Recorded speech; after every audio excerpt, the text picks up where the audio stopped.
Donc, on va reprendre des idées, on va redémarrer un petit peu sur la paracha de Korach. Si la Torah elle fait suivre ces parachutes-là, c'est pas par hasard. Donc on a beaucoup travaillé sur la faute des Meraglim. On a vu un aspect, on va faire une petite introduction qu'on a déjà faite, mais au moins ça va recentrer un petit peu le sujet. On a compris que depuis la paracha de Béalotra, depuis les deux nouns inversés, on est dans une dynamique de comment s'accorder avec Moshe, c'est-à-dire que Moshe Rabbeinu représente, c'est-à-dire en vérité cette problématique-là existe depuis le don de la Torah, puisqu'au moment du don de la Torah, lorsqu'on a vu que Moshe Rabbeinu n'était plus là, eh bien, on a cru que Moshe Rabbeinu n'était plus là, etc. Le Yetzirah, il est arrivé en retard, tout ça. Donc ça les a amenés à la faute du Vaudor. Bon, la faute du Vaudor, c'est une initiative du Erev Rav. C'est une initiative du Erev Rav, d'accord, qui a amené une certaine sensibilité à la dynamique du Erev Rav dans le clan Israël, puisque le clan Israël était sensible à cette dynamique, puisqu'il a participé, il a été touché, sauf les Lévim. D'accord. Mais les Lévim ont quand même une responsabilité dans tout ça. On le voit entre autres au travers de Aaron, puisque Aaron a participé quelque part, même si évidemment il l'a fait dans un but bien précis, etc. Comme il a dit à Moshe Rabbeinu, je pouvais rien faire, tu les connais, tu sais comment ils sont, machin, j'ai tout fait pour. Alors, le Zohar, malgré tout, on a vu un reproche que le Zohar lui fait. C'est quoi? C'est que Aaron, au fond, ce qu'il cherchait à faire, c'était de revenir en arrière, c'est-à-dire de contester la décision de Moshe Rabbeinu de faire rentrer le Erev Rav dans le clan Israël. Ouais. En révélant tout simplement que le Erev Rav, c'est celui qui a amené la destruction, c'est-à-dire qui a amené le Khorban, puisque à cause d'eux, on n'a pas pu recevoir les premières tables, et le projet, on va dire, du don de la Torah n'a pas pu être appliqué, en tout cas, comme il devait l'être. Ouais. On a dû... tomber sur les deuxièmes tables et ainsi de suite. Donc les Lévim, malgré tout, ouais, Aaron en tête, puisque c'est le Kohen Gadol, c'est lui qui est, on va dire, le Lévi des Lévis, c'est-à-dire la crème des Lévim, ouais. Malgré tout, il y a quand même quelque chose qui se passe, et comme par hasard, évidemment, tout de suite dans les épisodes des Meraglim, après l'épisode des Meraglim, qu'est-ce qu'on a? On a les Lévim qui se révoltent. C'est-à-dire que jusqu'à maintenant, les Lévim se comportaient bien, ils étaient tout comme il faut, etc. Ils étaient l'excellence d'Israël. Et commence déjà une première fracture avec les tzadikim d'Israël, puisqu'on parle des Meraglim. Ouais, c'est plus le Erev Rav qui est concerné, c'est les Meraglim, c'est les explorateurs. Ouais, voir ce qu'on a développé sur ce sujet-là. Et puis là, on arrive à une rébellion qui concerne les Lévi'im, d'accord? Donc il y a aussi... Tout le monde en prend pour son grade, en fait. C'est-à-dire qu'on ne peut pas dire ici il n'y a que soit le Erev Rav qui est fautif, soit les Meraglim qui sont fautifs, soit Non, tout le monde. Même les Lévim, ils sont dedans. Même Korach, qui faisait partie de l'élite des Lévim, ouais, puisqu'il était particulier. Ouais, eh bien, lui aussi, il participe à cette dépression d'Israël. Et cette dépression-là est liée justement à la place de Moshe Rabbeinu dans le clan Israël. La peur, la crainte qu'il y a ici, c'est qu'il n'y ait plus de Moshe Rabbeinu. C'est ce qui est en train de se préparer. Depuis la Béalotra, où on a les Eldad ou Medad qui ont prophétisé dans le camp que Moshe Rabbeinu ne rentrera pas en terre d'Israël et qui va mourir, d'accord? Cette rumeur-là circule dans le clan d'Israël. Et cette crainte-là, elle est présente depuis le début, depuis Matan Torah en vérité. Depuis le début, dès que Moshe Rabbeinu n'est pas là, ça angoisse tout le monde, tout le monde réagit d'une manière qui n'est pas... va lui dire de mettre la haute là-bas. Qui angoisse tout le monde, qui met tout le monde dans la crainte, dans l'angoisse. Et donc, il y a une réaction, peut-être pour se sauver, ouais, peut-être pour sauver sa peau. Ouais.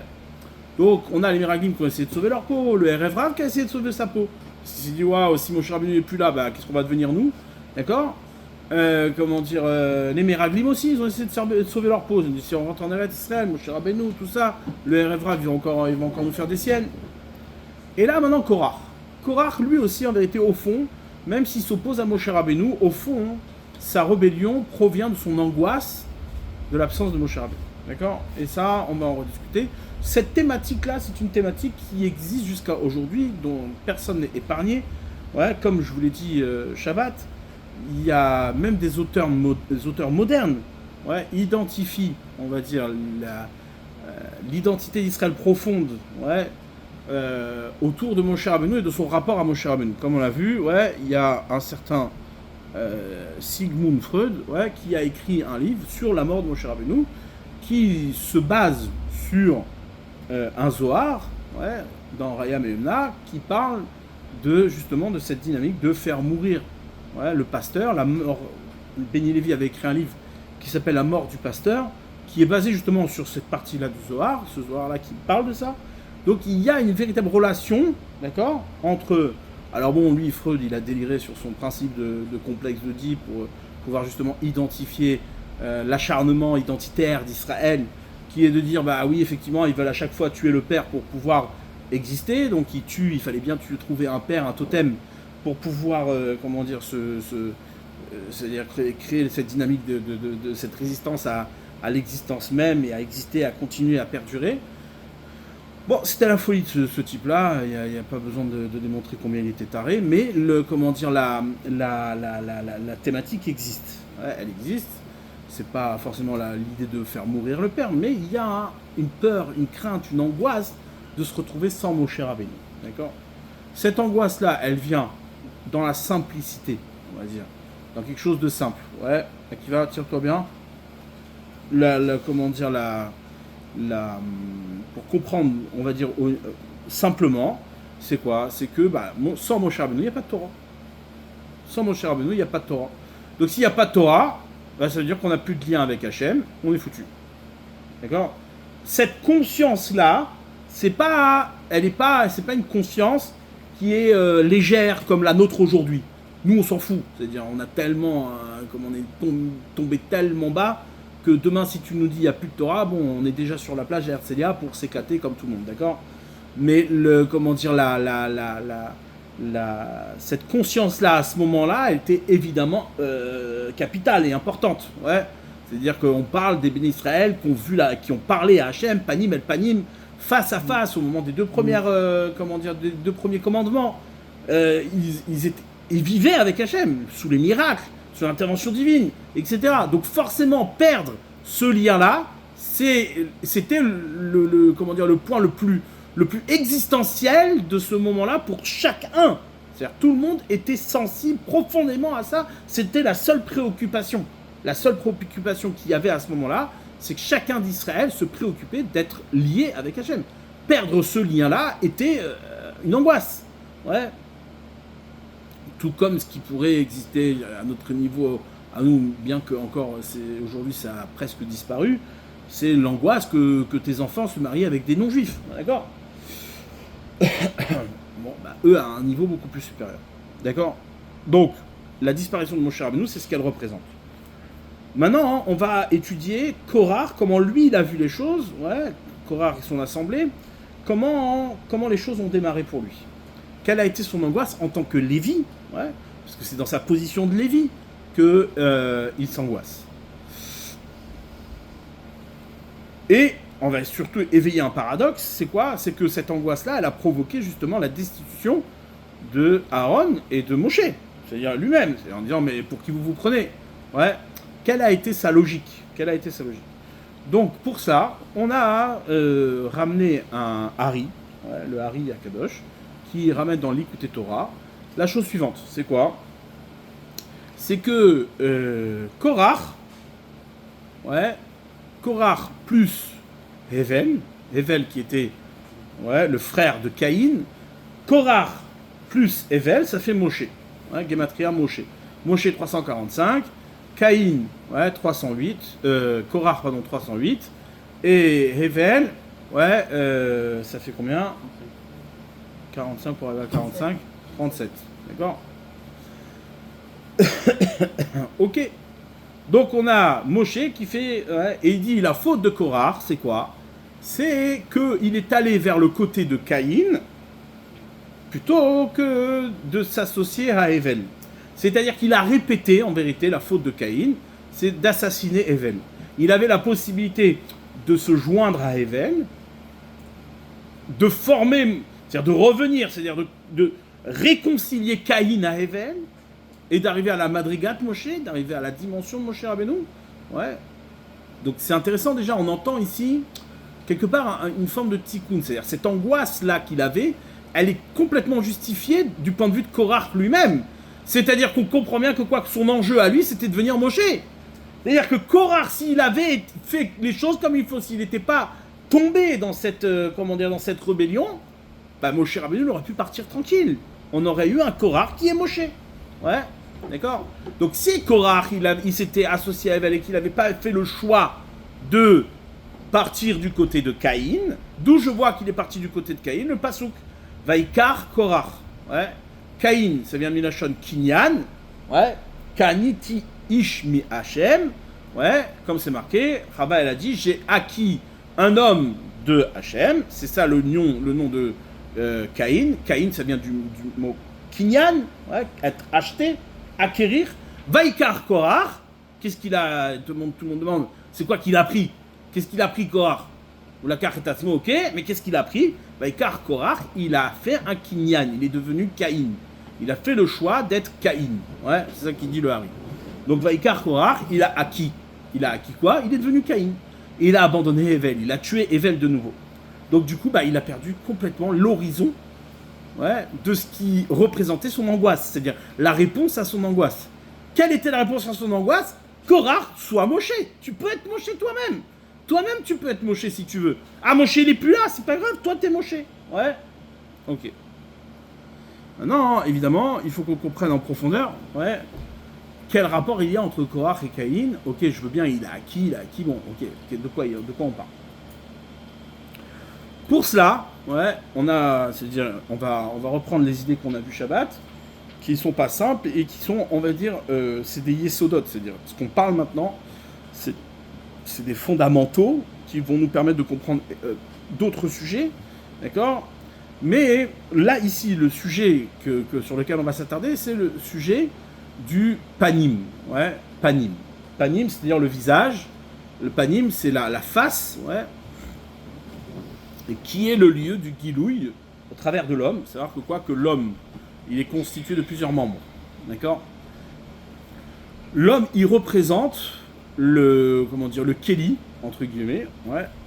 C'est-à-dire à un certain niveau, c'est pas forcément un kéli, mais il est le kéli par lequel Hachem révèle sa volonté.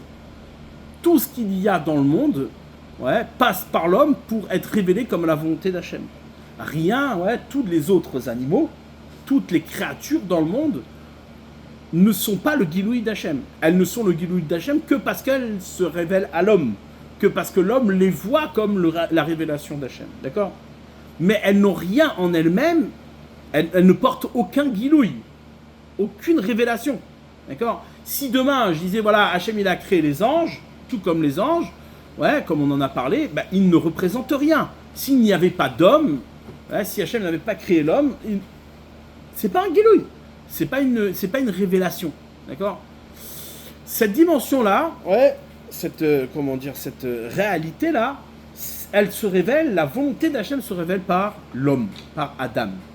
Et Adam, le lieu c'est-à-dire l'endroit par lequel se révèle la manière la plus évidente la volonté d'Hachem, c'est-à-dire le pnimi, l'intériorité, c'est quoi? C'est le panim, c'est la face. Ouais. On voit ça dans ce que le Maharal, ouais, construit dans sa réflexion au sujet de ce qu'on appelle Tselem Elohim. L'homme, il a été créé, Tselem Elohim, à l'image d'Hachem, à l'image de Elohim. Tselem Elohim, là, il dit le Maharal qu'elle se révèle, ouais, sous deux formes, où elle se matérialise. Où se matérialise l'idée de Tselem, se matérialise sous deux formes. Première forme, c'est quoi? Qu'est-ce qu'il a pris? Vérifie qu'il ne m'empare pas des choses là-bas.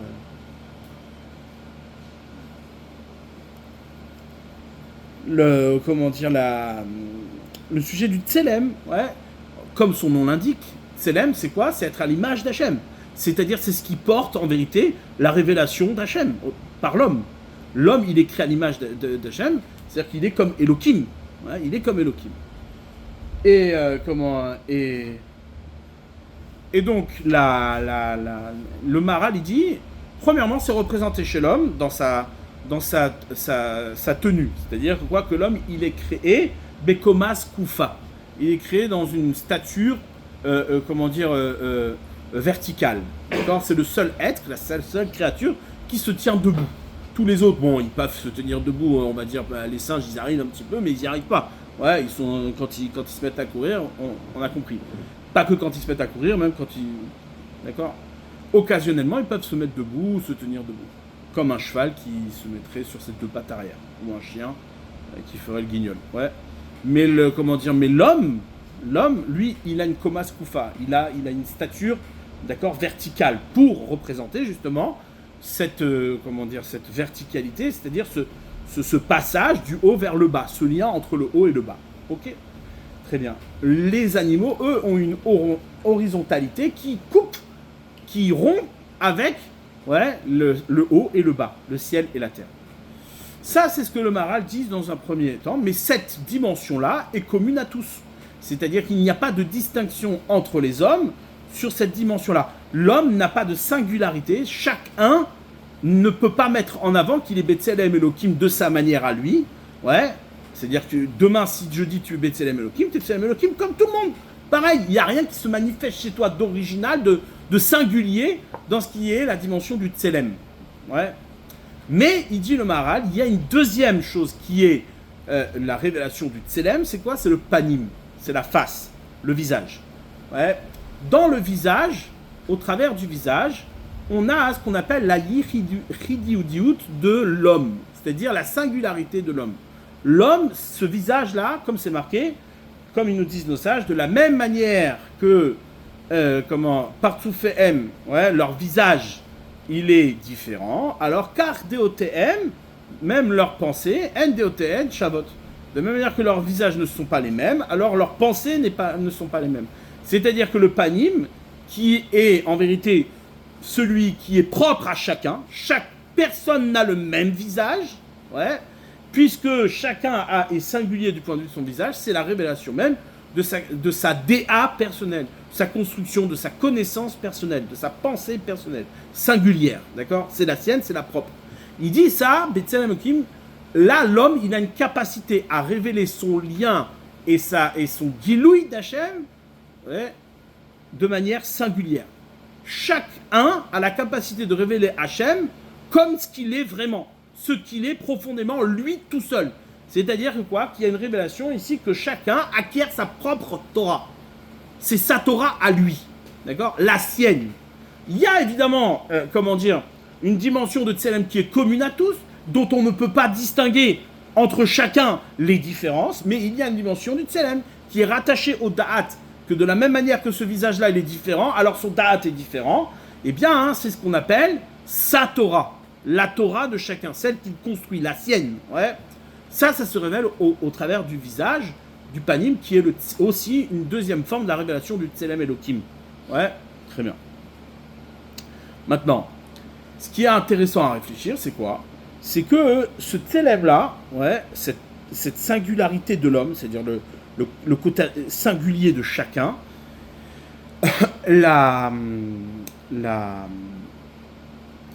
le panim, la face, est le lieu aussi, c'est ce qu'on appelle le lieu de la prira, du choix, du libre arbitre. Comme on l'avait vu. On va juste regarder un petit truc, j'avais noté. Je voulais juste ramener un quoi.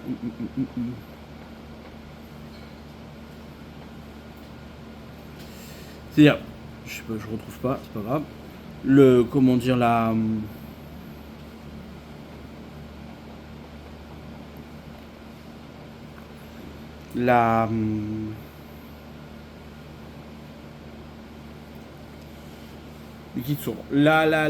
prira, le libre arbitre, c'est quelque chose qui est propre à l'homme.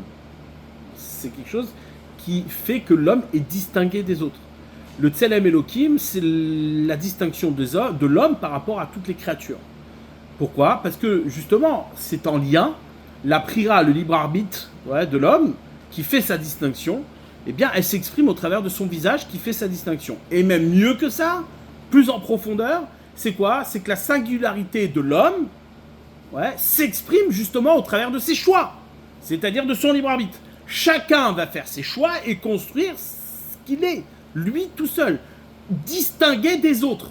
Comme c'est marqué le Olam Haba, dans le Olam Haba, chacun il a sa choupa, chacun il a son endroit, on est séparés des uns et des autres. Pourquoi? Pas parce qu'on n'existe pas ensemble, mais parce que chacun il est ce qu'il est. Il est Yahid, il est seul et unique. Dans sa relation à Hachem, il a construit une relation qui lui est propre, qui est la sienne. D'accord? C'est ce qu'on appelle sa Torah. Il est Yahid au travers de son Koach HaBchira, au travers de son choix, de sa force de choix et de libre arbitre. Donc on voit ici qu'il y a un lien entre le libre arbitre et le panim, la face, le visage.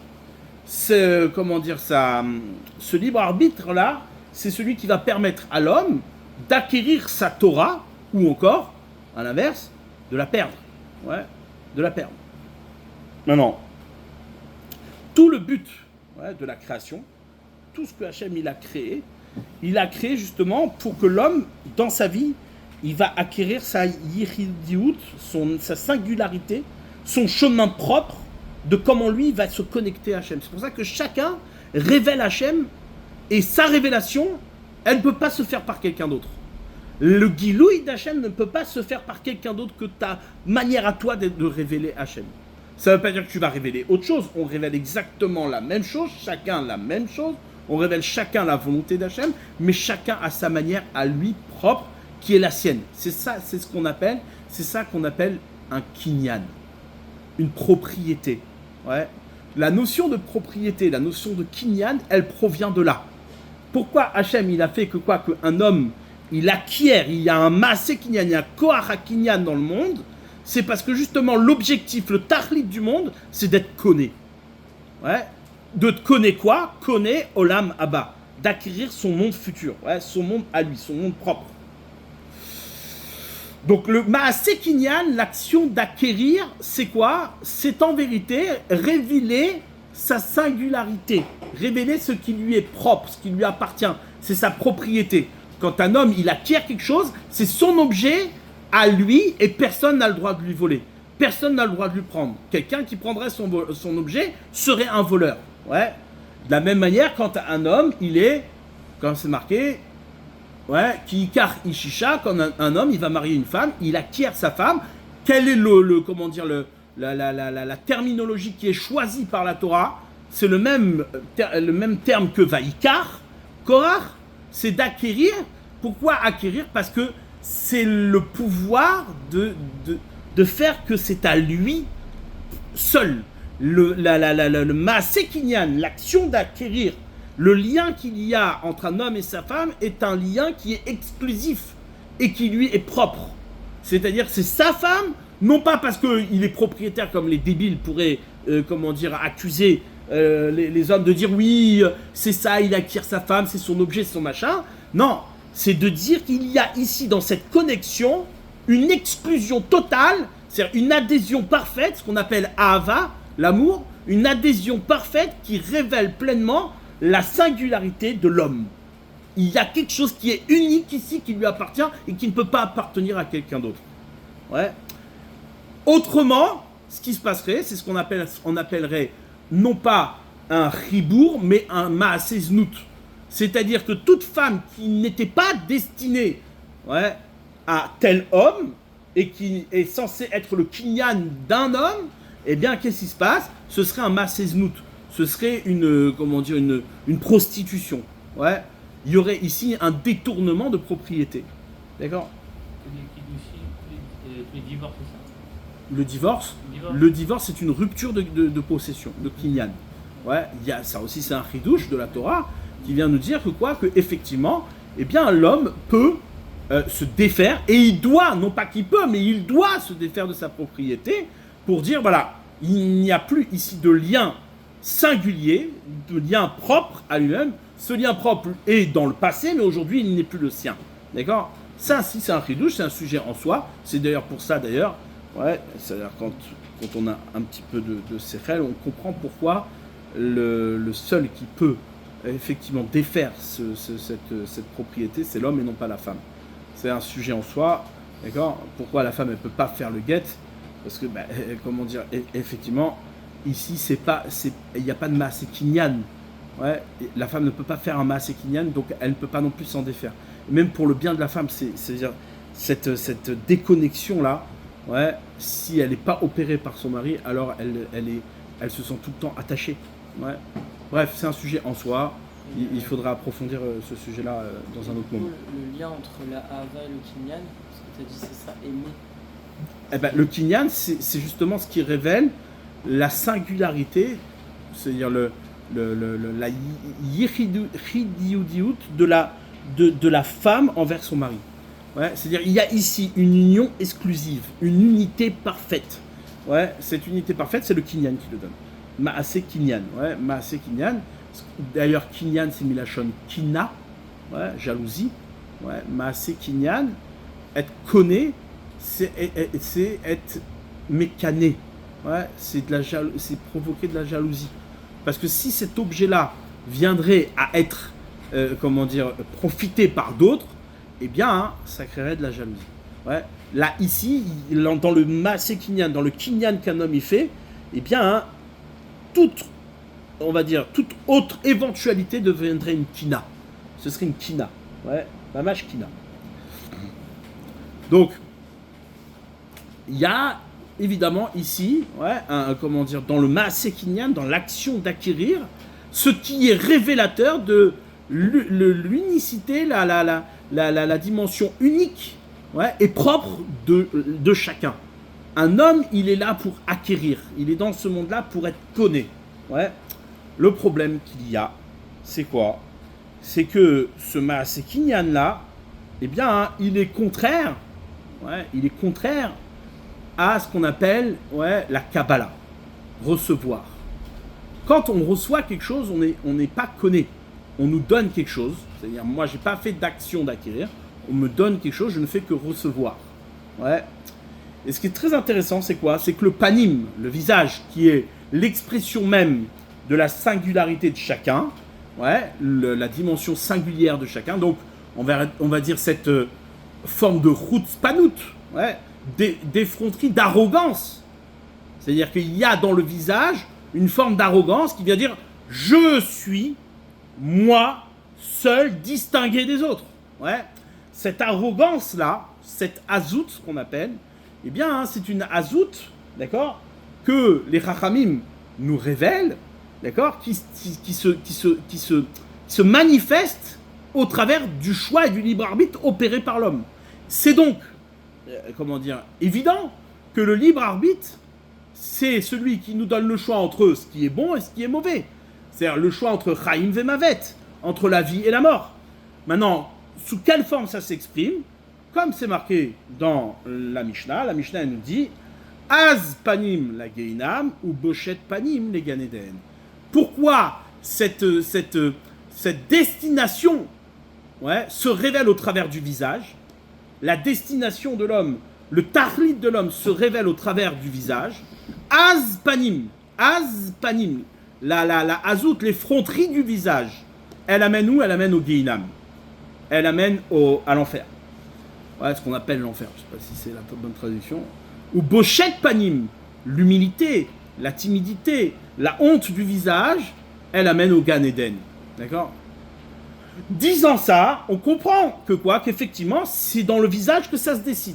Dans ta manière de présenter ton visage, que ça va se décider ton choix et la forme de ton choix.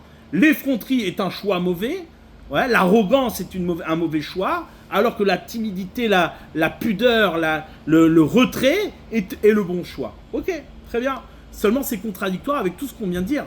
Si le visage est le lieu de la singularité de chacun, et qui s'exprime justement d'afka par une dynamique de kinyan, c'est-à-dire une dynamique d'acquisition, qui est en vérité le pouvoir révélateur de la singularité de chacun.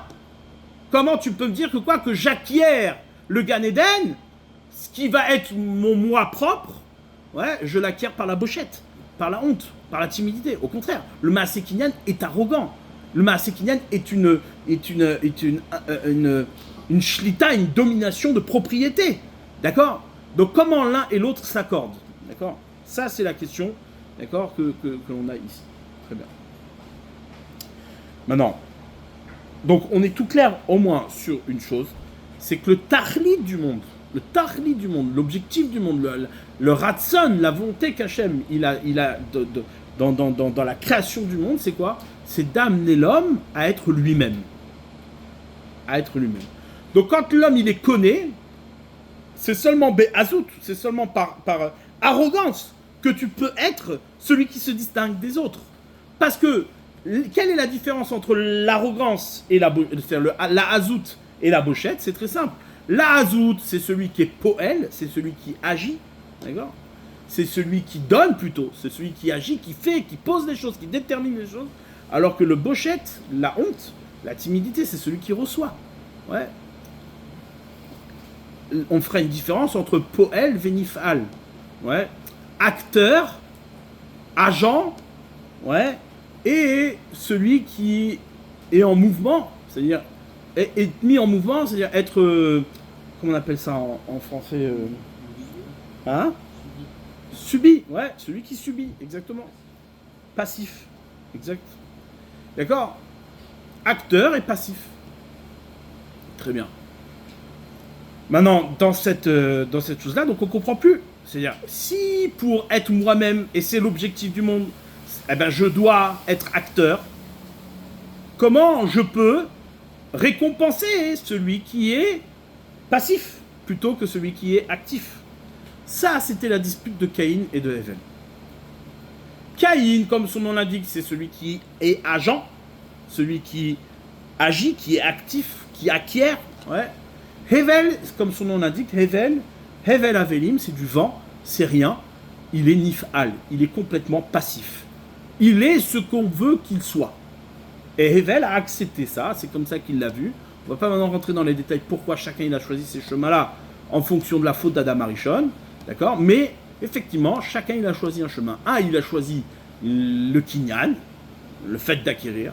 C'est pour ça qu'il a offert, un korban qui provenait de son travail, de son dur labeur, de sa création, de son travail de productif, de son action, alors que Hevel, lui, s'est contenté d'amener, tout simplement, ce qu'il a récupéré de ce qui existait déjà. D'accord? Il n'y avait pas ici de travail propre. Et, dans le Maasé Kinyan de Caïn, il y a ce qu'on appelle Mechale Karnia. Ouais? Il a déraciné, il a détruit le Keren. Ouais? Alors que dans le Maasé de Hevel, il n'y a rien, c'est du vent. Ouais, que dalle. Ouais.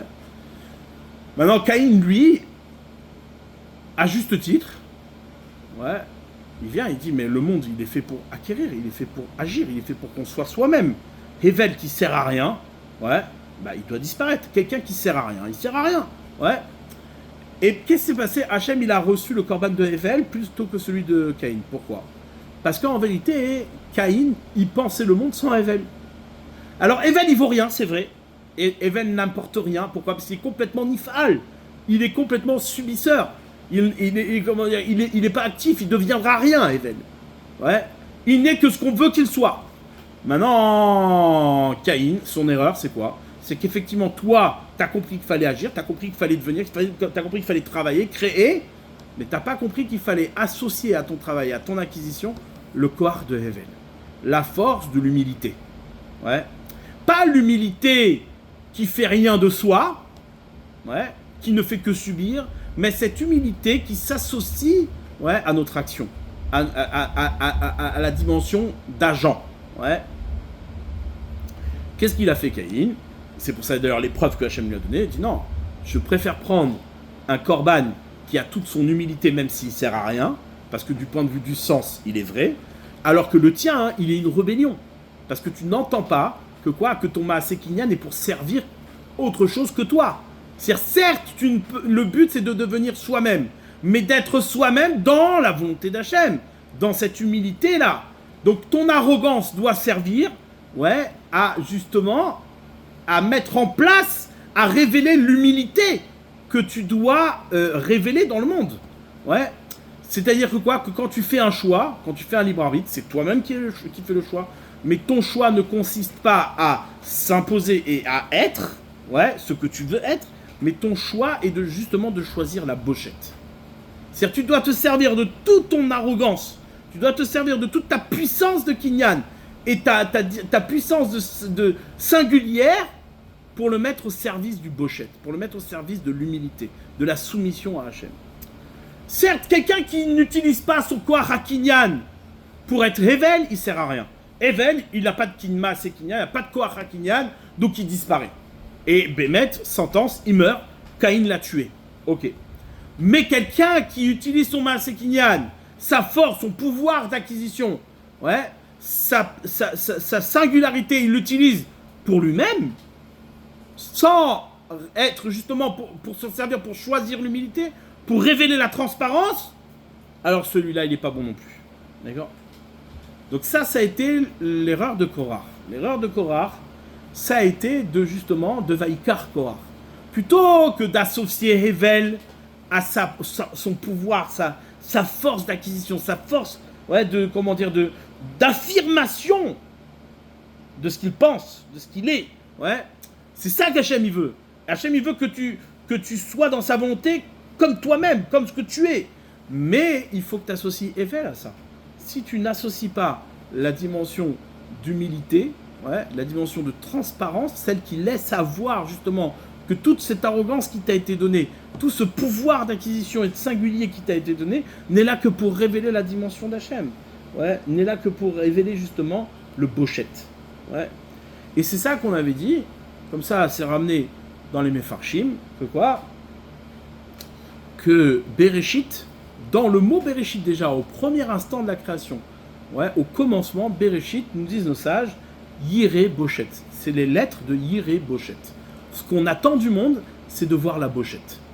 Il y a un monde ici qui est créé et qui porte l'illusion d'une séparation, l'illusion d'une indépendance, pour justement qu'il puisse être indépendant, qu'il puisse faire un choix, qu'il puisse justement être celui qui est arrogant et qui divise, mais pour être au service du bochette, pour être au service de cette humilité, de cette timidité, de cette soumission à Hachem. Ouais, tout le but du monde, c'est ça. Yireh Bochet. Ouais, c'est Nifla. Le mot Bereshit, il porte déjà en soi le programme du monde. Ouais. Donc maintenant, on comprend mieux, ouais, ce que veut dire Az Panim le Geinam ou Bochet Panim le Gan Eden. Ouais. Et c'est là où il y a un paradoxe et quelque chose qui est très très proche de nous, au bout du compte.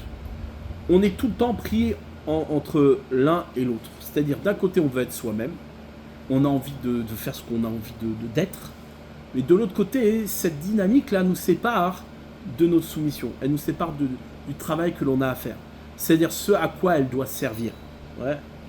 Alors, c'est vrai que quelqu'un qui n'a pas du tout ce désir d'être, ouais, ce désir d'exister, d'être soi-même, il ne sert à rien celui-là. Ouais. Être nif'al, c'est pas ce qu'on te demande. Être totalement soumis et ne jamais, projeter d'être soi-même, ça n'a aucun intérêt, il vaut mieux disparaître. Hevel a disparu. Ouais. Mais Hevel, associé à Caïn, c'est Moshe. C'est-à-dire, Korach, il aurait pu être Moshe s'il avait voulu. S'il avait réparé la faute de Caïn, s'il avait accepté, ouais, d'associer Hevel, ouais, à Caïn, alors là, il serait devenu Moshe. Et il aurait comblé justement cette crainte, cette peur de ne plus avoir de lien avec Hachem. Ouais. Et d'où lui venait cette peur ? Au plus profond de lui-même, d'où lui venait cette peur ? Cette peur lui venait du fait que que il y a ici un manque, ouais, qui viole, c'est-à-dire un manque de confiance. C'est-à-dire quelqu'un qui n'arrive pas, et ça c'est un point fondamental, plutôt Moussari que Marshafti. Ouais. C'est une petite parenthèse. C'est-à-dire que quelqu'un qui veut devenir soi-même, qui a des idées, qui a des projets pour s'accomplir, pour se réaliser de manière singulière, un chemin propre. Ouais. Ce chemin-là, si il est totalement assumé et il est totalement, digne, eh ben forcément, il ne sera jamais arrogant au point d'éliminer tout le reste. Au contraire, il sera une aptitude à révéler, ouais, le lien qu'il y a avec le monde entier, avec le reste. Pourquoi? Parce que ce pouvoir-là, cette singularité, est le point à partir duquel se révèle la volonté d'Hachem. Quelqu'un qui assume pleinement ce qu'il veut être, sans avoir de doute véritable sur ses intentions, c'est-à-dire, quand on veut, je vais dire ça autrement, quand on veut être soi-même au point qu'elle incarne une dimension de vérité, alors forcément on acquiert l'humilité. Notre désir d'être soi-même s'associe à l'humilité parce qu'on veut qu'elle soit une dimension de vérité. On ne veut pas qu'elle soit une dimension de propriété propre et d'exclusion des autres. Ouais. Ça, c'est ce que Korach a manqué, bien sûr à son niveau à lui, dans une dimension beaucoup plus supérieure qu'on peut se l'imaginer. Ouais. Mais je vais aller un petit peu plus loin justement pour comprendre la subtilité chez Korach. On a discuté, on a vu que dans ces parachutes-là, le sujet principal, c'est la place du chomer, la place de la matérialité. C'est-à-dire que ce qu'on appelle azout, et bochette, en vérité, qui se révèle au travers du visage, ça peut être aussi associé à ce qu'on appelle tsura ve chomer. La tsura, c'est-à-dire le sens, et le chomer, la matérialité. Le propre du chomer, c'est quoi? C'est d'être nif'al, c'est d'être passif. Ouais. La matérialité, la matière, a comme définition la passivité. Elle est là au service de ce qu'on veut en faire d'elle. Ouais. Le propre de la matière, c'est d'être modélisé, modelé, comme celui qui veut la modeler, la construire. D'accord?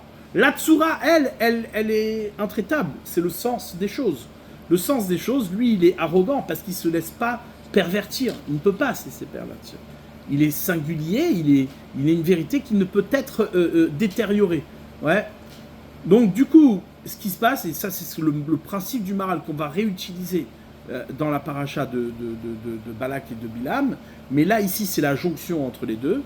C'est quoi ce principe du Maral qui est extraordinaire? Ouais, mamache, ça veut dire quand je dis extraordinaire, je pèse mes mots. C'est-à-dire le principe du Maral est le suivant. Lorsque Moshe Rabbeinu il est monté Marom dans le ciel pour aller chercher la Torah, eh bien qu'est-ce qui se passe? Il s'est confronté aux anges. Les anges ont eu un argument de taille, c'est de dire mais qu'est-ce que va foutre la Torah dans un monde qui ne peut pas l'accueillir? La Torah est infinie, la dimension de la Torah elle est imperceptible, c'est la volonté d'Hachem, donc c'est l'infini, ouais, et tu l'adresses à ce Yiludisha, à cet homme qui est enfanté, à cette matière-là qui est complètement, qui est plus que ça, est un bisaïon de la Torah, est une humiliation de la Torah. C'est-à-dire là où il y a la matière, la Torah n'est pas visible, elle ne se voit pas. D'ailleurs, on peut en faire l'expérience nous-mêmes, dans notre matérialité où tu vois la Torah. Notre monde à nous est complètement abandonné à la bassesse, à la nullité de la matière. C'est-à-dire que dans son expression la plus on va dire essentielle, ouais, la matière c'est l'humiliation totale, ouais. Et donc qu'est-ce qui se passe? C'est-à-dire comment toi Hachem tu peux adresser la Torah à la matière, ouais, c'est pas possible, c'est un bisaïon, c'est une humiliation. Sur ça, qu'est-ce qu'il fait Hachem? Il dit à Moshe Rabbeinu, ouais, Achoz, ouais, attrape mon kissé à kavod. Le kissé à kavod, c'est quoi? Le kissé à kavod, il est constitué de panim, de visage. Et en particulier le visage de Yaakov Avinu, qui est le Adam, ouais, Adam Arishon, c'est le visage du Adam. Ouais. Là-bas, Moshe Rabbeinu, le kissé à kavod, comme son nom l'indique, c'est le trône du kavod, de l'honneur d'Hachem. Ce kavod-là, il vient d'où? Comment on peut honorer Hachem? On ne peut honorer Hachem que si tu as le pouvoir de le déshonorer. Si tu as le pouvoir de le déshonorer, tu peux l'honorer. Pourquoi? Parce qu'encore une fois, tu fais un choix entre la hazout et la bochette. C'est toi qui fais ce choix. Le lieu du panim, l'endroit du panim, l'endroit du visage, qui est en vérité c'est l'expression la plus haute et la plus forte de la singularité de chacun, ouais, ce qui fait de toi un être unique, eh bien, tu portes en toi la révélation du kavod d'Hachem. Pourquoi? Parce qu'il faut que tu aies la possibilité d'être unique pour avoir la possibilité soit de déshonorer Hachem, soit de l'honorer. Parce que sans avoir ce pouvoir de le déshonorer, d'être unique, d'être séparé, d'être distingué, tu ne peux pas faire le choix de la bochette. Tu ne peux pas faire le choix de l'humilité et de la timidité. Et donc, ce que tu dois choisir dans la vie, c'est justement, ça va être ton seul choix possible, c'est de disparaître. C'est l'humilité. Ouais. C'est ce qu'on appelle le kavod. Donc du coup, quand Moshe Rabbeinu se trouve devant les anges, il leur dit, mais je comprends pas, est-ce que vous pouvez déshonorer Hachem? Vous pouvez pas. Tous les arguments là-bas représentent un petit peu ce qui est marqué dans la Torah. Ouais. Il est marqué l'otir tsar, tu peux pas tuer. Tu peux tuer toi, tu peux pas tuer. Donc qu'est-ce que... L'ange, vous êtes entièrement nifa'alim, vous êtes entièrement des havalim. Ouais, vous êtes du vent. C'est-à-dire, qu'est-ce que vous avez? Quelle est votre singularité? En quoi vous êtes konim quelque chose? Qu'est-ce qui peut vous appartenir? Or, c'est marqué que quoi? Que la Torah est appelée l'écart. Qui l'écart tov natati lachem. Ouais, je vous ai donné une acquisition. Je vous ai donné une propriété. Or, ce l'écart-là, cette dimension de la Torah qui s'appelle l'écart, n'existe pas chez les anges. Parce que eux, ils ne font qu'être, passifs devant la volonté d'Hachem. Ils ne sont pas acteurs, ils ne sont pas actifs, rien, ils ne feront rien qui s'opposera. Maintenant, où c'est qu'ils sont, oui, opposés à la volonté d'Hachem, pas de manière volontaire, mais malgré eux, c'est lorsque Hachem leur a donné accès à la matière. Parce que voyant la dimension de la matière, ils ont vu là-bas l'expression la plus haute d'Hachem, de la volonté d'Hachem, et donc ils se sont complètement abandonnés à la matérialité. D'accord? C'est ce qu'on a expliqué la dernière fois. Maintenant, dans cet argument-là que Moshe Rabbeinu leur a donné, ouais, eh bien, ils se sont retrouvés sans voix. La Torah a fini par descendre. Et il a accordé toutes les créatures, même les anges, ont fini par dire, oui, Moshe, tu as raison, ouais, elle te revient cette Torah. Elle t'appartient. Parce qu'ils ont vu qu'effectivement, il y a dans l'arrogance de l'homme, dans son pouvoir de séparation et de distinction, il y a justement sa capacité à la soumission. Ça, c'est ce que dit le Maharal sur le sujet du Chomer. Le langage du Maharal qui est incroyable, il dit plus la Mahala est Eliona, plus la dimension est haute, la dimension la plus distinguée de la révélation d'Hachem, la plus haute, la plus Eliona, c'est elle qui nécessite le plus un Chomer Gashmi. Une matérialité, matérialité matérielle, ouais, corporelle. Pourquoi? Quel est le lien? C'est très simple. Parce que lorsque tu prends conscience que de ce quoi tu es constitué et qui fait toute ton arrogance, c'est la matérialité, ouais, c'est la matérialité, alors le choix est vite fait. Tu sais que toute la mala, toute la dimension que tu pourras acquérir ne peut pas provenir de toi. Elle ne peut pas être ta propriété. Comment quelque chose d'aussi haut que la Neshama peut se déposer dans un corps aussi bas? Ça ne peut être qu'une intervention qui ne relève pas de mon action et de mon arrogance, de ma hazout, de mon Maaseh Kinyan.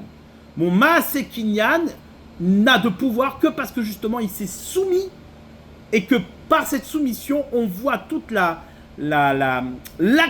de la spiritualité au travers de mon arrogance. Ouais. C'est ça le pouvoir du Chomer, c'est ça le pouvoir du corps. Le pouvoir du corps, c'est qu'il ne peut pas revendiquer une quelconque, légitimité. Rien. Le corps n'a aucune légitimité. Du fait qu'il n'a aucune légitimité, c'est celui qui est le plus à même de révéler combien la Torah, ouais, elle est distinguée, sa révélation est infinie.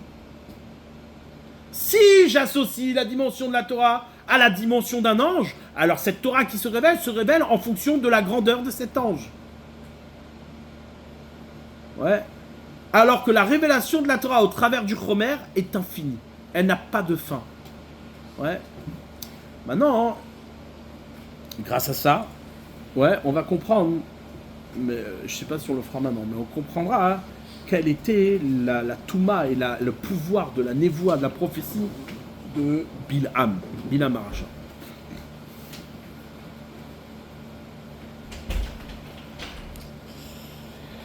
Donc du coup, Korah, qu'est-ce qu'il a fait ouais, Korah, lui, son angoisse, c'était de perdre Moshe Rabbeinu. Mais perdre Moshe Rabbeinu, il savait que c'était perdu. Ouais, la faute des Meraglim n'a fait que, que accentuer la disparition de Moshe Rabbeinu. Alors ce qu'il a vu, c'est quoi chez les Meraglim? C'est qu'il a vu le côté Hevel.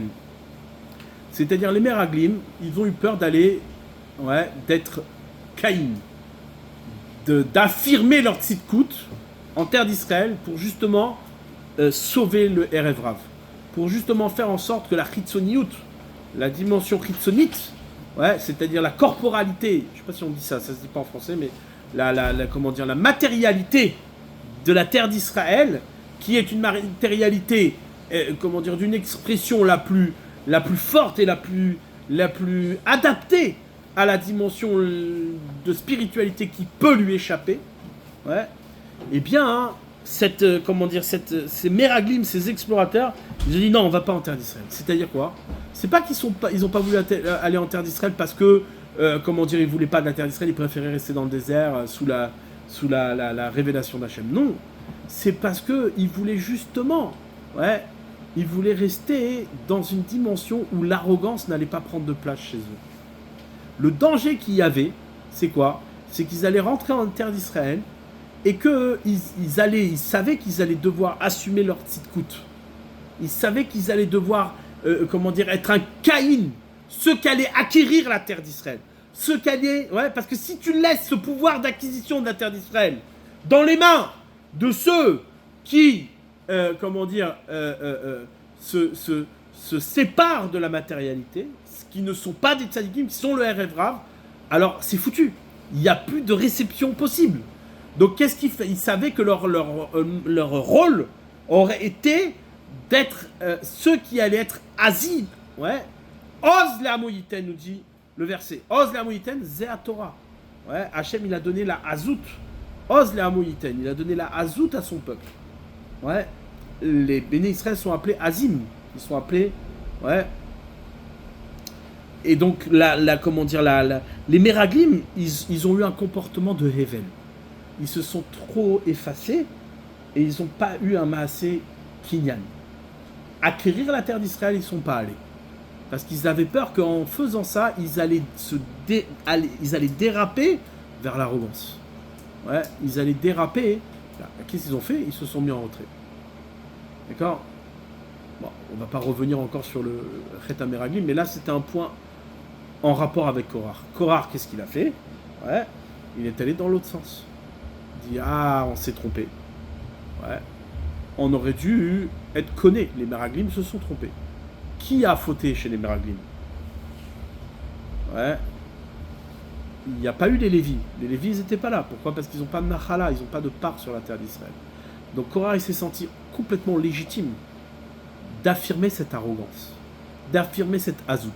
Parce qu'il n'avait aucune néguia, il n'avait aucun intérêt à le faire. Aucun, puisqu'il n'allait pas avoir de part sur la terre d'Israël. Maintenant, ce qui se passe, c'est quoi? C'est-à-dire, quelle est la faute au fond, ouais, de ce Korah qui est en vérité la tête des Lévim? Il y a Moshe, mais Moshe, il est à part. Ouais, la tête des Lévim, c'est le boss des Lévim. Ouais. Qu'est-ce qu'il a fait, Korah?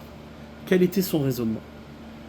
En vérité, comme on l'a expliqué plusieurs fois, c'est évident que intellectuellement parlant, Korah, personne, de ce que, en tout cas dans toutes les générations qui ont suivi Korah, ne peut être capable de pouvoir mettre en évidence une erreur de raisonnement, ouais, de la part de Korah. C'est impossible. Korah, sa tête est 100 000 fois plus intelligente, ouais, et beaucoup plus aiguisée que la nôtre. D'accord? Donc, aller chercher, c'est-à-dire essayer d'expliquer Korah en fonction de ses midotes, ou essayer d'expliquer Korah en fonction de son faux raisonnement, c'est une absurdité. D'accord? Tu vas me dire, à ce moment-là, on ne peut plus rien dire. Qu'est-ce qu'on va dire de Korah? Non. Ce qu'il faut comprendre, et à chaque fois qu'on touche à ces sougiotes-là, il faut comprendre que tout était juste. La seule chose, c'est quoi? C'est que c'était pas la volonté d'Hachem. Maintenant, qu'est-ce qui va pas ici, du point de vue de sa volonté, ouais, de la volonté d'Akadosh Baruch Hu? C'est quoi? C'est qu'en vérité, Korah, ce qu'il voulait, comme on l'a expliqué au travers du talit, ouais, le talit, l'argument de Korah, c'est quoi? C'est de dire, voilà, on ne peut plus, c'est-à-dire, il ne doit plus avoir de différence entre l'intérieur et l'extérieur. Ouais. L'intérieur et l'extérieur doivent se confondre. Il n'y a plus de distinction à l'extérieur qui me permettrait de dire qu'il y a un intérieur. La mezouza sur la porte, on l'enlève. Pourquoi? Parce qu'on peut avoir une maison qui est pleine de Sefer Torah. Le trélet, le bleu azur sur le tzitzit, alors on l'enlève. Pourquoi? Parce qu'on peut avoir un habit qui est entièrement bleu. Ouais. C'est-à-dire que quoi? Qu'il n'y a plus de panim. Il n'y a plus de panim. Ouais. Quelle était la peur des Meraglim? C'est la hazout. C'est de dire que je vais devenir haz, et à cause de ça, je vais détériorer, ouais, mon choix du bochette, mon choix de l'humilité. Il dit, Korah, j'ai trouvé une solution. Perdre Moshe, certes, mais on peut compenser cette perte-là en éliminant complètement la chitzoniut. En éliminant complètement le chitzoni, et donc en éliminant complètement le inyan de panim. S'il n'y a plus de chitzoni, il n'y a plus de panim. Et donc il n'y a plus de danger du Erev Rav. Le Erev Rav est éliminé. D'accord? Et c'est vrai. Complètement vrai. Le raisonnement est totalement juste. C'est-à-dire que quoi? Que si demain, tu viens et tu dis, voilà, on va penser le monde autrement, plus de chitzoniut. C'est fini. On enlève, ouais, cette dimension-là qui va au-delà de l'habit et cette dimension qui va au-delà de la maison. Ouais. Comment? En mettant en avant le pnim, tout ce qui est pnimi, tout ce qui est intérieur. L'intérieur, tu le révèles à l'extérieur totalement et sans faire plus aucune différence entre l'intérieur et l'extérieur. C'est-à-dire que quoi? Que le inyan de l'évouche, le sujet de l'habit, ouais, eh bien, il est un habit qui n'est plus un habit. Il est l'habit qui révèle pleinement la volonté d'Hachem sans passer par un relais extérieur. Ouais. Prenons le talit. Le talit, comme on l'a expliqué, lui, ouais, Korah, c'est quoi la mitzvah du talit? La mitzvah du talit, c'est d'avoir, et c'est une mitzvah qui est venue après la faute des Meraglim, d'accord, qui est de dire que quoi? Que on met des tzitzit sur un habit carré. L'habit carré, c'est celui justement qui représente un habit à quatre coins, c'est celui qui représente les limites. C'est-à-dire, certes, il y a un habit, mais cet habit-là, il délimite quelque chose. Si tu mets un habit rond, fermé, bah, il n'a pas de limite, il n'a pas de frontière. Alors que le talit, ouais, d'ailleurs c'est très intéressant, je ne sais pas s'ils l'ont fait exprès, mais le drapeau d'Israël, ça représente un talit, ouais. Talit sans tzitzit d'ailleurs, où le trélet est bien exposé à l'intérieur de l'habit. C'est à réfléchir, les symboles ici sont intéressants, mais comment dire, mais je sais pas s'ils ont pensé à ça, je dis juste que c'est intéressant. On sait que le drapeau d'Israël représente un talit, ouais, avec les deux bandes bleues sur le côté, et bon, je sais pas, à voir, le méchané. Dans tous les cas, ce qui est intéressant, c'est quoi? C'est que le talit, ouais, le carré, il représente une limite, il représente une frontière. Au-delà de ces frontières, il y a des tzitzit, il y a des fils, pour nous enseigner qu'il y a un extérieur. Il n'y a pas qu'un intérieur, il y a un extérieur. Et que l'habit ne peut pas faire fonction, ouais, comme la faute des Meraglim, ce qu'ils auraient pensé, c'est quoi? C'est que leur erreur, c'est d'avoir pensé que les tzadikim ne peuvent pas être le levouche, ne peuvent pas être l'habit, ne peuvent pas être ceux qui constituent l'habit, ouais, du Erev Rav. Ceux qui constituent l'habit, ceux qui vont former l'habit de la terre d'Israël. Le lieu de la Shekhinah d'Hachem. Ils ont dit non, les tzadikim ne sont pas faits pour ça. D'accord? Donc l'habit, Hachem il leur a dit non, il y a au-delà de l'habit des tzitzit. Si tu veux révéler ce que l'habit couvre, si tu veux révéler ce que l'habit cache, regarde ces tzitzit. Ouais. C'est pour ça qu'il y a un trélet sur les extrémités, c'est-à-dire les extrémités de cet habit, où on met un tzitzit, il y a deux mitzvot. Il y a la mitzvah du tzitzit, premièrement, qui révèle qu'il y a un extérieur, mais que cet extérieur-là, c'est celui qui révèle ce que l'habit cache. Tu ne peux pas voir ce que l'habit cache depuis l'habit lui-même. C'est impossible. Le lévouche lui-même ne peut pas faire fonction de la révélation de ce qu'il cache. Où c'est que tu vois que ce que l'habit cache? Où c'est que tu vois que ce que l'habit, en vérité, un habit par définition, ouais, lévouche comme son nom l'indique, l'oboche, ouais, lévouche, l'oboche, ouais, il n'y a pas de bochette. Dans l'habit, il n'y a pas de bochette. Il y a de la hazout, mais il n'y a pas de bochette. Beged, on dit, comment on dit un habit aussi en hébreu? Beged. Beged, boged, c'est une rébellion. Ouais, livgod, bah, c'est se rebeller. Lévouche, c'est l'oboche. Il n'y a pas de bochette, il n'y a pas de honte dans l'habit. Où c'est que tu peux percevoir la honte de l'habit? Où c'est que tu peux percevoir la révélation de l'habit? Un habit, quand il cache, il t'empêche de voir. Tu ne peux pas voir ce que l'habit cache. L'habit, par définition, c'est pour cacher. Alors comment je peux voir? Comment tu peux me dire que l'habit est celui qui révèle le pnim? Comment tu peux me dire que la chitzoniout, ouais, ce qui est extérieur, est nécessaire à la révélation de l'intérieur?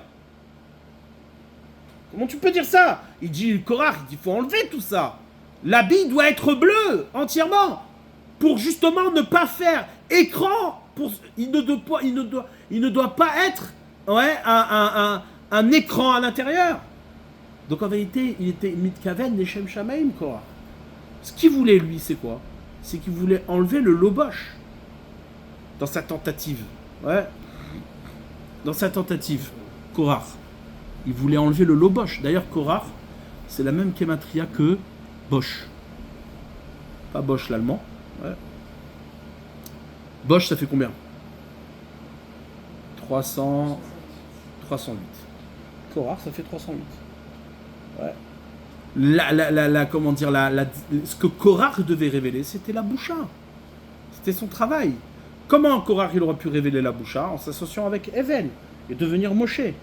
Donc lui, qu'est-ce qu'il a fait? Il a utilisé son côté arrogant, ce qu'il est, ce qui est propre à lui, c'est-à-dire le bosch. Ouais. Korach était un bosch. Ouais. Et ce bosch-là, eh ben, il l'a utilisé au contraire pour être Caïn. Mais en vérité, c'était justement parce qu'il était Caïn qu'il pouvait montrer le bosch. En associant Evel à Caïn, à Korach, il aurait été Metaken.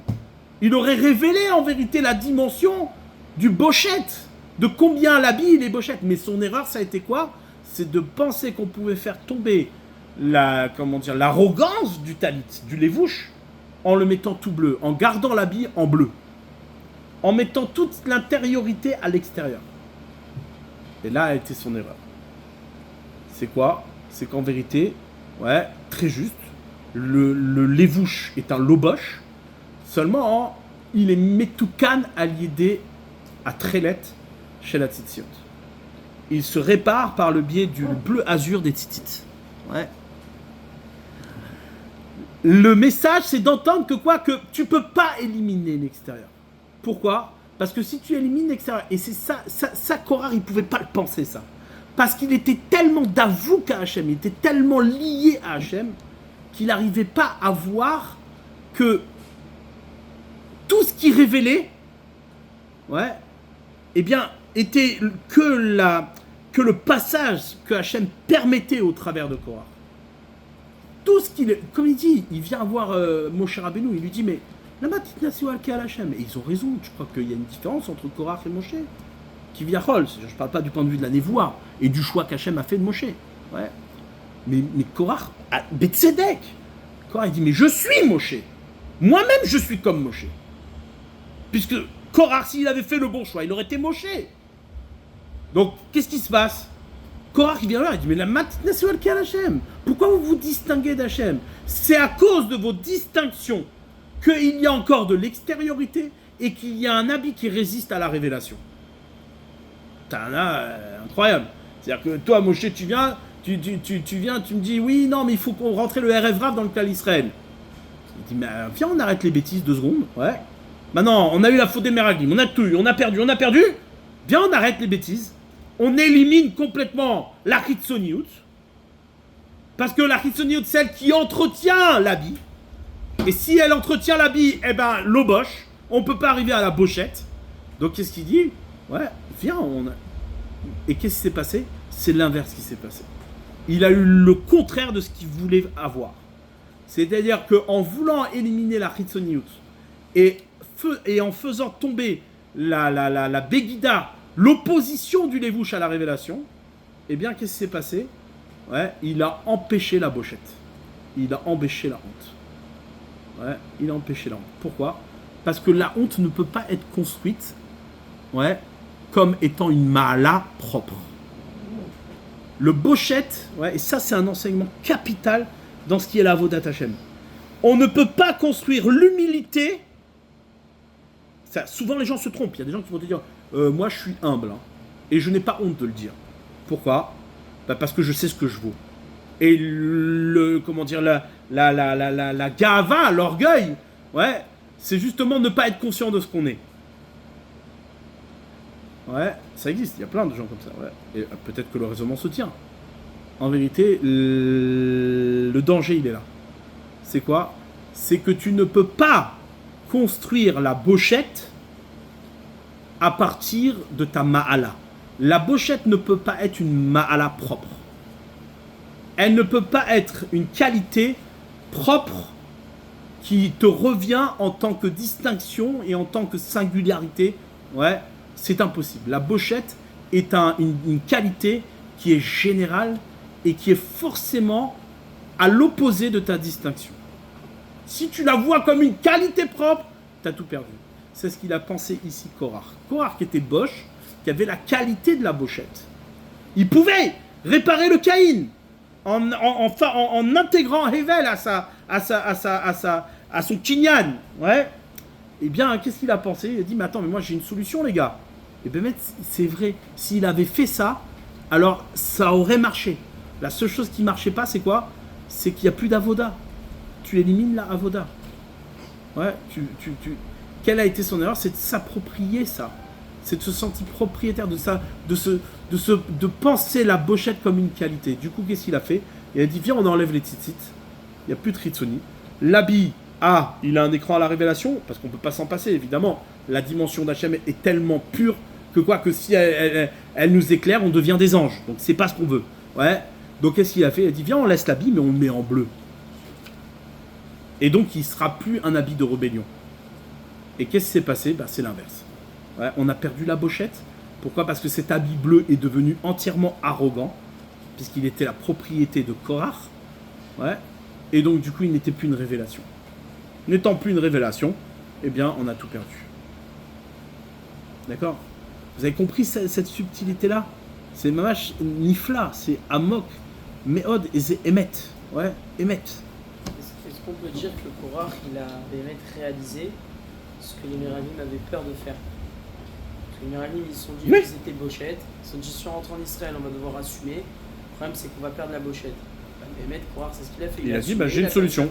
J'ai une solution pour vous. On va éliminer complètement, la bochette. Tiens, au contraire, lui, ce qu'il voulait, c'était pas d'éliminer la bochette, c'était de l'instituer. Mais voulant instituer la bochette comme un kinyan, comme une qualité, il a fait disparaître la bochette. Ouais, c'est comme ça qu'on peut expliquer le Hari. Parce qu'on ne comprend pas. Il dit Korach, son échec, c'est quoi? C'est d'avoir tué Hevel. Donc d'avoir perdu la bochette. Ouais. Mais je comprends pas. Korach, c'est Gematria Bosch. C'est sa Ma'ala. Donc comment t'expliques? Réponse, non. Béhémet, dans sa dynamique, ce qu'il voulait, c'était arriver à la bochette. Comment j'arrive à la bochette? J'ai une solution. Il n'y aura plus de danger à faire disparaître la bochette. Il faut la mettre comme une qualité. Il faut la mettre comme un kinyan gamour. Mais là, et l'erreur, c'est quoi? C'est que la bochette ne peut pas être un maasé kinyan. Elle est par définition une opposition au kinyan qui permet un équilibre d'une révélation complète de ce qui est singulier chez toi comme étant la volonté d'Hachem. Ouais. Qu'est-ce qui a trompé Korach? Chose qui ne pourra jamais nous arriver à nous. On ne pourra jamais arriver à se tromper comme Korach. Pourquoi? Parce que Korach, il était Kulo Kadosh. C'est comme un ange qui arrive devant la matière. Et voilà. Bon, bien sûr, comme un homme, comme un choix, un choix qu'il avait à faire. Mais ce choix-là, nous, on l'aura jamais. Parce qu'on n'est pas à la malade de l'avoir.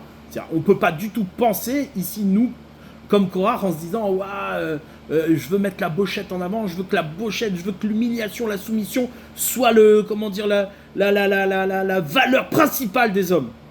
Et nous, ce qu'on veut, c'est au contraire. Ouais. C'est justement enlever la bochette, faire disparaître. Du coup, le rêve, c'est celui, entre guillemets, du fait qu'il est rêve, il fait que la malade du bochette, elle pourra jamais être un kinyan pour le tzaddik. Parce que même le rêve, il est concerné par cette même malade. Et d'ailleurs, tu regardes bien, dans ces épisodes-là, le rêve n'apparaît pas du tout. Il n'est même pas un sujet. Il se cache, le rêve là. Là, ils tremblent. Ils tremblent tous parce que ils sont devant des géants là. Là, c'est une affaire de, les Meraglim, c'est pas une affaire de Pekno, c'est une affaire de grands. On joue pas dans la même cour. Ouais. Et alors, quand on arrive à Korach, c'est-à-dire le RF Rav, il est caché quelque part, dans un coin, et il dit, purée, pourvu que ça s'arrête. Parce qu'ils ont peur de disparaître. Ils savent que là, ils sont dans une affaire qui est très haute. Jusqu'à monter contre Moshe Rabbeinu. Il y a marqué, il y a un lave dans la Torah, il y a un lave, une transgression, l'otier qui est Korach ve'adato. C'est-à-dire que quand tu fais une marloquette, qui n'est pas les Shem Shamaïm, tu transgresses un lave qui est de ne pas être comme Korach. Parce que celui qui a inventé la marloquette, c'est Korach. C'est lui qui l'a institué. C'est-à-dire que le seul qui avait le pouvoir de s'opposer à Moshe Rabbeinu, c'était Korach. Il n'y en avait pas d'autre. Personne n'aurait été capable de créer une marloquette avec Moshe. C'est impossible. Qui est au niveau de faire une marloquette avec Moshe? Donc ce qu'il a dit, ce qu'il a fait, avait un niveau d'être une marloquette avec Moshe. Jusqu'à que Dieu lui-même intervient. Jusqu'à que Hachem lui-même crée une créature pour l'engouffrer. Parce que justement, il avait cette malala de s'opposer à Moshe Rabbeinu. Pourquoi Aaron, qui au final, le Zohar dit qu'il a voulu exclure le Rav, il n'a pas été entre guillemets puni comme les Meraglim? Parce qu'au final, tout le monde voulait exclure les Meraglim. Ils ont voulu, Korach l'a voulu. Il n'a pas été puni, oui et non. Il a été puni, il a perdu 2 de ses enfants. Ouais. C'est comme ça, c'est ramené que la mort de Nadav et Avihu, elles sont en lien avec ce que Aaron il a fait, de participer, on va dire malgré lui, c'est-à-dire parce qu'effectivement il avait des justifications au Maaseh RF. Mais après il faudrait étudier en subtilité quelle était, évidemment quand on parle de la même manière de Korach, il faut aussi parler de la même manière de Aaron, c'est-à-dire tu sais très bien que ce que Aaron a fait, c'était. Mais il a perdu 2 de ses enfants quand même. Ouais, Nadav et Avihu. Donc c'est pas rien. Ouais. Ok. Donc du coup maintenant, ce qui se passe, c'est quoi? C'est qu'une fois qu'on a compris ce sujet-là, on a compris ce qui se passe en profondeur. Alors là, Bilam il intervient. Je dis pas que les deux histoires sont liées l'une à l'autre. Il y en a une qui s'est passée après les Meraglim, enfin en tout cas. D'après le Rav des Mefarshim, la plus grande majorité des Mefarshim, ça s'est passé tout de suite après les Meraglim, Korach. Et l'histoire de Bilam, elle s'est passée 38 ans après, d'accord? Donc ça veut dire juste avant l'entrée en Eretz Israël. Donc elles ne sont pas liées l'une à l'autre, mais la Torah nous les met l'un à côté de l'autre. La parashat Roukat au milieu, on comprendra pourquoi Roukat est là au milieu, mais dans tous les cas, Bilam est présenté ici comme étant dans la suite de la décadence d'Israël, d'accord? Juste avant l'entrée en Eretz Israël, d'accord, où Bilam, en vérité, quelle était sa particularité? La particularité de Bilam, c'est que c'était un prophète. Ouais, il y a marqué que Lo Kam Ke Moshe. Ouais, il n'y a pas eu d'autre prophète qui est Kam comme Moshe. Ouais, mais Israël, dans le peuple d'Israël. Mais Beumot Haolam, parmi les nations, Kam, il est monté. Il y a un qui est monté, c'est qui? C'est Bilam. D'accord? Donc ça veut dire quoi? Qu'est-ce que vient nous dire là ici? C'est que Bilam, il a, et c'est ça le chidouche ici, c'est pas nous on s'imagine la force de la prophétie, il est prophète, c'était un kosem, un magicien, un sorcier au niveau de Moshe Rabbeinu, les gens ils se sont affrontés, Madrigatam, ouais. Non, c'était pas un chanteur. Bilam, il était un navi comme Moshe, ça veut dire quoi comme Moshe? Comme Moshe Rabbeinu. Comme Moshe, notre maître. De la même manière que Moshe Rabbeinu, il nous a révélé la Torah, Bilam, il nous a révélé la Torah. Bilam, sa prophétie, elle est d'ivrei Torah. Il a révélé la Torah d'Hachem. Il a révélé une partie de la Torah. que Moshe Rabbeinu n'a pas révélé. Il y a marqué dans Baba Batra que Moshe Rabbeinu il a écrit les livres de la Torah et le Sefer de Bilam. On parle ici d'une névoie qui est madrigato shel Moshe, comme la dimension de Moshe. C'est-à-dire, comme la dimension de Moshe? Révélation de la Torah elle-même. Bilam a fait descendre la Torah dans le monde. C'est pas un prophète goy, genre il va dire au goy que voilà, vous savez, je vais vous donner des prophéties, allez vous amuser dans dans la piscine et vous allez voir que vous allez marcher sur l'eau. D'accord? C'est pas ça, c'était pas ça Bilam. Bilam, sa parole est d'ivrei Torah. Parole de Torah. C'est pour ça qu'Hachem il le laisse partir. Alors, il lui dit non, je veux pas que tu fasses, mais il le laisse partir. Pourquoi? Parce qu'il va révéler la Torah. Il a une prophétie qui est Moshe. Ça, ce qui sort de sa bouche, c'est de la Torah. Et comment c'est possible? Comment on en arrive là? Comment c'est possible que dans la bouche d'un moins que rien, d'une pourriture, un type qui traîne avec ses ânesses, d'accord? Et l'autre, il avait tous les défauts de la terre du point de vue du comportement, sans les énumérer. Ouais. En général, on en trouve quelques-uns de ses défauts dans les Gay Pride, ouais. Mais tous mélangés, bien sûr. Et lui, il en avait d'autres encore. Bilam a révélé la Torah. Une parole de Torah que Moshe Rabbeinu ne pouvait pas révéler. Il est arrivé, d'un certain point de vue, il avait même une dimension plus haute que Moshe Rabbeinu. Il avait une dimension de prophétie que Moshe Rabbeinu ne pouvait pas avoir. Comment ça marche? Ouais. Alors le Yesod, et on verra, on l'approfondira, le Yesod, il vient de ce qu'on vient de dire. C'est-à-dire que dans le regard de la matérialité, il y a une possibilité de la révélation, même si la matière, elle est totalement irrespectueuse de ce qu'elle est dans sa définition de la Torah. Ouais, elle est porteuse de la Torah. Et donc Bilam, la madriga qu'il avait réussi à atteindre, c'est quoi? C'est justement de montrer qu'il y a bien une révélation de la Torah dans le monde au travers de la matière comme une dimension séparée de la matière.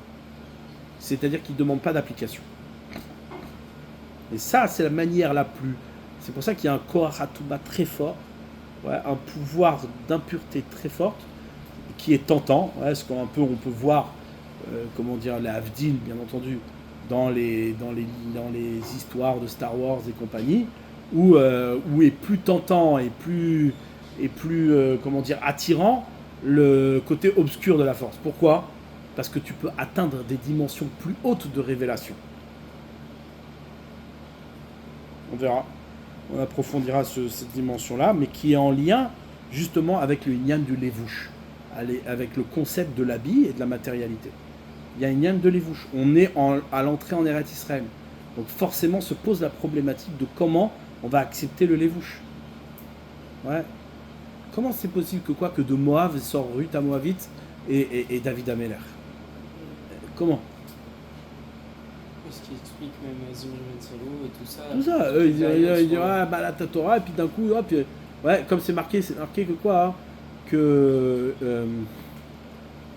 Lo Avdou, Lo Avdou Avodazara, et là les attire la Emarayot. Ils n'ont fait la Avodazara que pour se permettre d'aller s'amuser avec des femmes et se permettre les femmes interdites. Donc, voilà, tu parles des géants d'Israël et les mecs.